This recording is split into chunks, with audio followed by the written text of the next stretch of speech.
Hello everyone, my name is Bernard Muhia. Welcome to the Zingi Environmental Series. I teamed up with the Mount Kenya University Environmental Club to tell you about the rights of Indigenous peoples, climate change, and their role in conservation efforts. Here's what we know. On that June 2022, at the Stockholm Plus 50 International Meeting in Sweden, delegates representing many indigenous peoples from around the world released a historic declaration called the Indigenous Peoples Declaration. The declaration called out government and international institutions for excluding indigenous communities not only from the decision-making table, but also from the design and implementation of conservation and climate change measures that directly impact their land and communities. As the declaration puts it, conservation is often done for us and around us, not with us. At least a quarter of the world's land area is owned, managed, used, or occupied by indigenous peoples. And there is a growing recognition that there can be no serious solution to the climate crisis, one of the three issues that make up the triple planetary crisis, without protecting indigenous peoples' lands, especially forests, which are home to many indigenous peoples of the world. The same goes for tackling pollution and waste and reducing biodiversity loss, as 80% of the Earth's remaining biodiversity exists within indigenous peoples' territories. The potential threat of climate change to indigenous peoples' very existence, combined with various legal and institutional barriers which affect their ability to cope with and adapt to climate change, makes climate change an issue of human rights and inequality to indigenous people.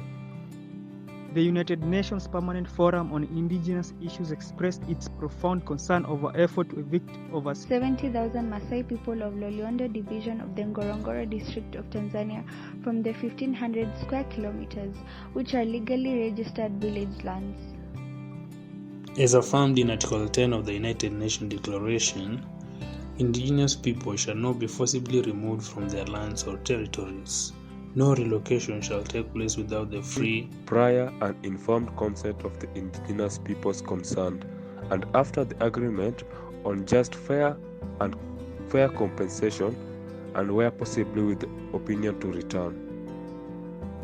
In 2018, the East African Court of Justice issued an injunction prohibiting the government of Tanzania from evicting the Maasai from the area. Experts say governments must learn from the environmental examples set by indigenous communities, some of which have lived in harmony with nature for thousands of years.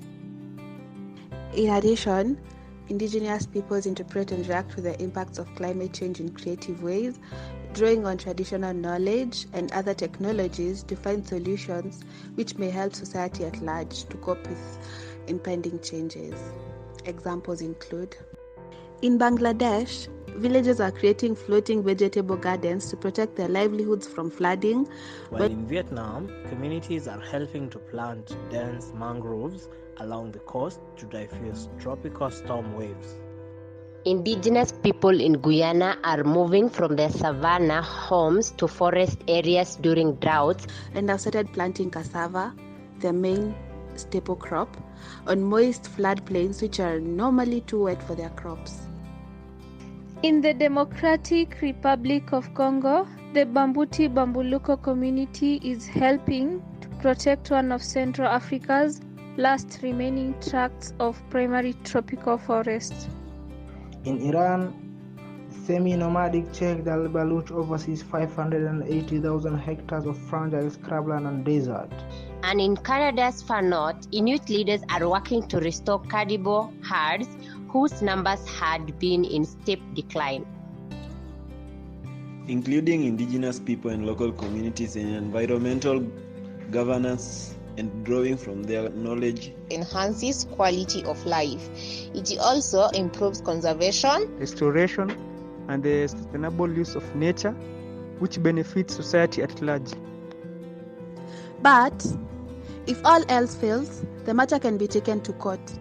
Nemonte and Nkwimo, leader of Ecuador's indigenous Waorani people and a 2020 United Nations Champion of the Earth, spearheaded a 2019 lawsuit that banned resource extraction by miners.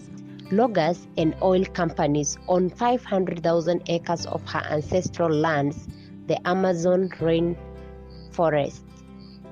The court ruling gave hope and a roadmap to indigenous communities around the world.